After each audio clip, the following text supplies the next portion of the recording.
sa ating lahat. Yan po at bali po ngayon IT 5 ng hapon. Yan po. Bali ito po yung sinabi ko po kanina sa live po ni Kuya Edwin na meron po tayong bibisitahin na isa po nating kababayan na may karamdaman po. Na ito po ay napanood na din po ito, na-cover na rin po ito ni Sir Paul ng Pugong Biyahero sa kanyang channel. Ayan. Kaya sige po, tara po at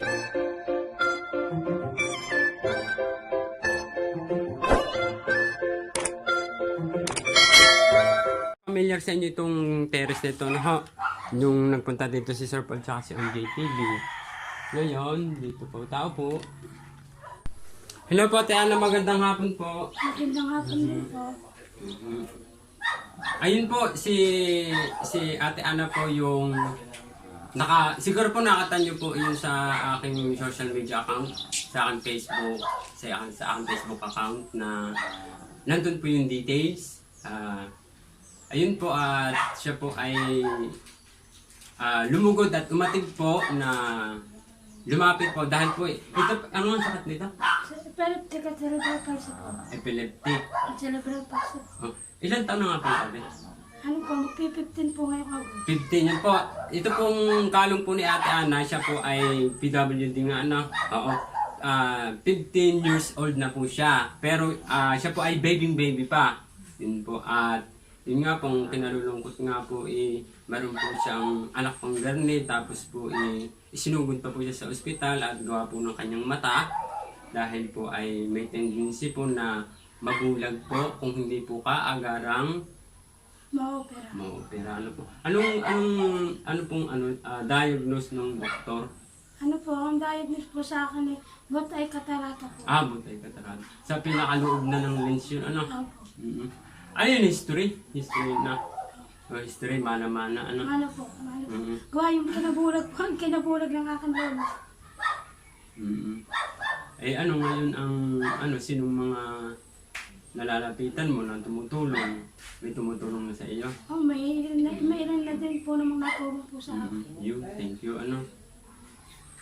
Ayun po, siguro po ay napanood din po ninyo ito sa vlog po ni Sir Paul ng Pugong Biyahero. Yan po, thank you very much Sir Paul ng Pugong Biyahero. Alam ko na hindi ka nakakaalis-alis ng Davao. Yan, nag-stay ka sa Davao.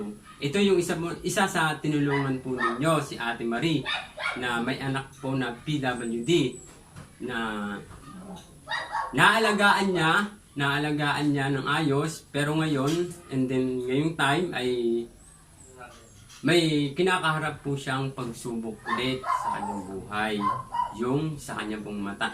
Ano yung lasa ng mata? Malabo? Malabo yung maulap ang tingin. Maulap. Tsaka ako po ay nagpapasalamat at isa rin niyo akong tinalag dahil ako'y natatakot ng tuluyan na mawalan po ng paningin lalo pat may anak na po akong ganit inaalagaan. Kaya po ako humihingi po ng tulong ko po ng pampopera po ng aking mata. Ako po'y natatakot na tuluyan mawalan po ng paningin at ako nga po may anak pa po inaalagaan ng karne na may cerebral palsy po. Kaya po sana po ako hindi po matulungan. Na yun ito yung in-sponsoran po din ni Tita Dangsky Altamirano, na yun po, maraming salamat po kay Tita Dangsky Altamirano, Anonymous ng Italy. Yan, thank you. Si Mambiro. Ayun, si Mambiron daw po. Yan, si Mambir. Meron pa sa inyo papahatid, yung pang personal hatid ng tulong. Yan, pwede mong pasalamatan sila. Pinasasalamatan ko po ang naghahatid po sa akin ng tulong. Unang-una po si Mambiron. Natulungan na rin po ako ni Cheryl at saka po ng Ruben po. At saka po ng Geraldine, ng Kimberly, ng Maricar. At saka po ng Nico, at saka po ng Lando. Kahit po naman po paano nakakatirante po ako ng kaunting tulong. Ano iniisip mo din? Iniisip mo na sabi nga, ng doktor nga ang tinapat na kayo ng doktor na pagka hindi once na agad na opera mabubulag. Natatakot, sabi po ng doktor, pag daw po hindi po ako na-opera, ako daw po baka daw talagang matuluyan ang mawalan po ng paningin. Kaya nga naalala ko po, kaya po ako nanghihingi ng tulong na sana po ako ma-opera. May alam pa nga po akong gabi na inaalagaan. Tapos naisip mo na paano ng mga anak ko kung matuluyan na akong mabubulag. Hindi ako ang naisip ko. Lalo na po rin anak ko nga rin. Kung turuin ba akong magugulat. Dahil ikaw ang nag-aalaga sa iyong anak na yun, ano? Bago nga kanong asawa yung may nanunod kay Karang Tatris kila ako. Nga kanong asawa yung may sakit din siya ang saya. Mayroon siya din ang saya. Wala pa naman ako anak na nakakatulong at napasok ako. Ayan po, Tito Dang Skill Tamarano, thank you po. Siya po yung binigyan po ninyo ng biyaya, ng blessing na nagmula po sa inyong puso na yan po yung nagagamit pa niya yung nebulizer. Ay po, yun po yung nebulizer na inyo pong ipinahatid sa para kay ate. Ano nga ang pangalan?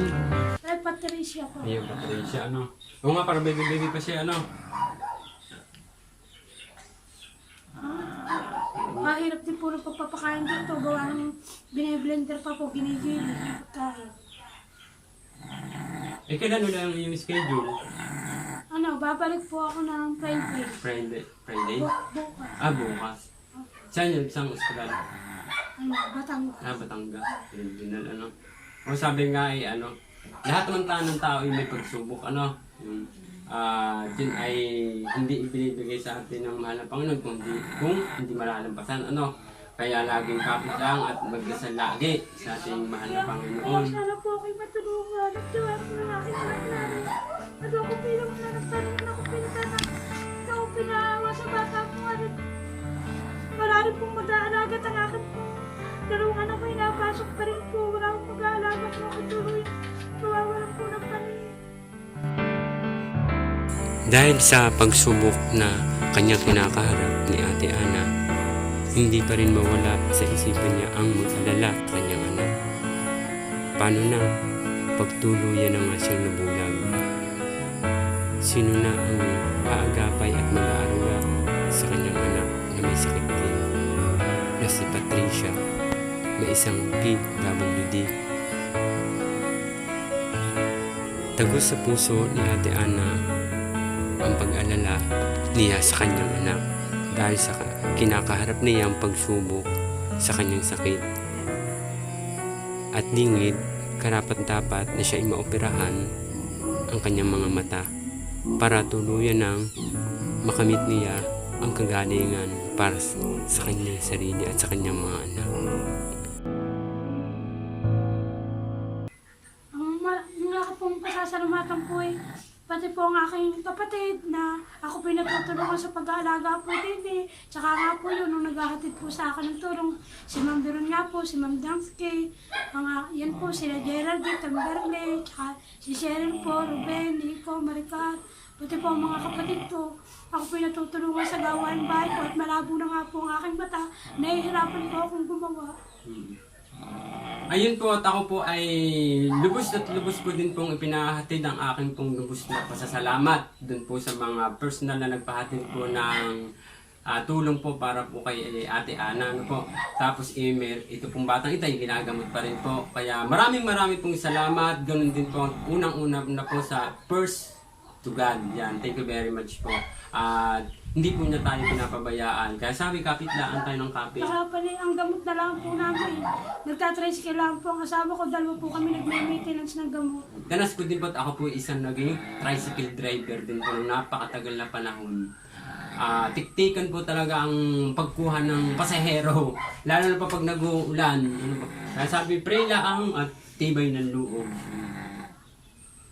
Lahat po tayo ay basta rin po sa pagtulong, tayo po magkaisa. Yun nga po, sinabi ko nga po sa aking live na hindi po sa pilitan ang pagtulong. Hindi po sa pilitan ang pagtulong. Yun po ay bukal po sa inyong mga puso. At kung ano pong inyong makakaya ay yun po ay pinagsapapasalamat po namin sa aming kaloob-looban ng puso ang inyong pong pagbibigay at paghahatid ng tulong na ginagamit ko po si Aiden kung saan po lugar. Ang pagka-history ng inyong karamdaman sa mata. Ang story po yan, ako po ay 10 taon na po may diabetes. Sa puntang diabetes. Opo, yun nga po, napagtuhan po ang aking mata. Yun daw po sabi ng doktor ay sanhi po ng aking diabetes kaya ako nagkakapera.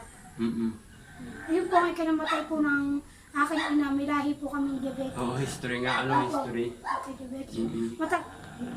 At saka sir, may nalimutan pa po akong pasalamatan. Sige, pansalamatan mo. Pasasalamatan ko rin po ang aking pong Jessica po. Tapos saka po yung Ulita.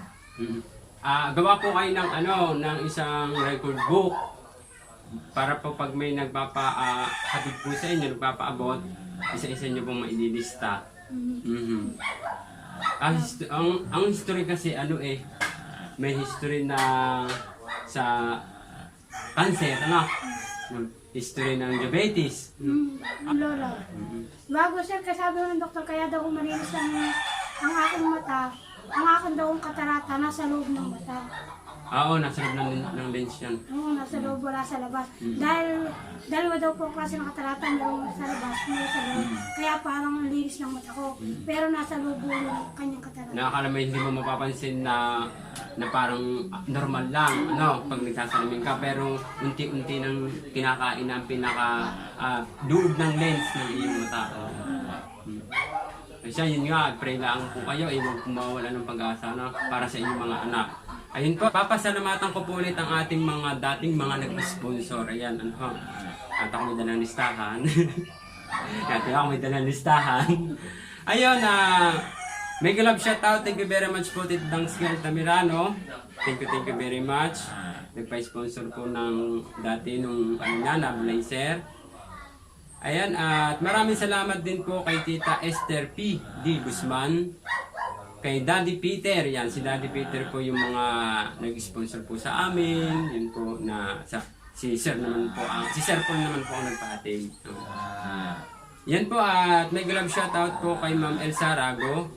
Ito pong mga babanggitin ko po, ito po ay mga nag-sponsor din kay Lola B. Pasensya na po kayo kung hindi ko po mabanggit yung iba, at hahanapin ko kapag po yung aking walang listahan na napakahuli ko na po tadya. Yan po, at mega love shoutout. Thank you very much, Tita Mama and Rita D. Yan, and Tito Papa. Marami pong salamat, Rowena Alon, Lola B. Yan, si Lola B, thank you very much. Salamat Lola B, hanggang ngayon ang kong inaalagaan ko pa. Thank you po sa inyong pamilya.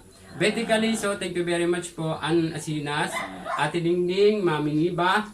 Yan po si Mami Niba. Si Mami Niba po ay pakisupport po na kanyang channel. Mami Niba 2.1. Yan, charity po siya na taga malayong bansa po yun eh. Yan, tsaka po yan, at may love shoutout kay Daddy Will. Si Daddy Will po ay asawa ni Mami Niba. At thank you very much din po kay Tita Zen. Si Tita Zen from London. Ayun po, Tita Zen, thank you po sa pa-sponsor po. Ayun po, maraming salamat po kay Ma'am Mary Jessa Lahera, Josephina Tan, Marieta Cabudol, Janel Toledo, Monterial ng Anonymous ng Canada, Trish Mundihar, Imelda Anosan, Elsa Carlos, Bernadette and Efren Latisa. Yun po. Ito pong mag-asawa ito nag-donate ng damit. Nash Kabading, thank you very much. At si Ma'am Ate Estela Nayun. Thank you very much din po kay Sir Bindita. Yan. Bisita ka dito ulit. Yan pa support po ng kanyang Facebook page. Yan. Isa po siyang taga-media. Yan po. At mega love shoutout din po. At maraming salamat kay Ma'am Asinas and from ng Korea. Maraming salamat din po kay Sir Ramos Edwin Labay, Mommy and Daddy. Yan po si Mommy and Daddy. Siya po yung nagpabigay ng 50,000 kay Mayet na yung ate pong bilag. Hindi naman daw po sa jeep. Hindi ko pa po napupuntahan ngayon. Tatanong ko talaga din naman sa jeep. Joke lang yung Mami. Yan, at mega love shoutout. Thank you very much po kay Tita Ninyo from US. Yun po. Si Tita Ninyo po ay hindi po nagpapamention ng pangalan. Kaya Ninyo na lang po daw. Mami Odette, thank you very much. Aurora Reyes, Julieta Mendoza, Celerina Bergueras or Berguersa, Ronnie Cueto, thank you very much. Bagong sponsor. Salamat po at magandang hapon po. May pasasalamatan po po ako. Unang-una po nagpapasalamat po ako sa Diyos at saka sana po ako hindi po matulog. God is first, lagi. Ayun, maraming pong salamat sa mga nagpapaabot po ng kanilang biyaya na nagmula po sa kanilang puso na personal kay Ate Ana po. Thank you very much po sa inyo pong lahat. Maraming pong salamat. Ate Nancy at saka po ng Kuya Dante. Sinama po sila dito at namili po sila ng tutulungan ni kami po mag-ina ang kanyang itinuro na tulungan. Gawa nga po ng amin kayo. Tsaka po sabihan ko na pagod na rin po mag-intindi sa amin dito po sa bahay dahil na po nahihirapan na po akong gumalaw sa bahay. Gawa po ng aking mata. Pati po ng aking biyanan, alam ko po pagod na rin po sila din sa pag-intindi sa amin. Kaya po maraming salamat po sa lahat po tumulong at tutulong pa. Salamat. Ayun, at lagi laksan ng loob ha. Kung magsusuko, fight lang ng fight.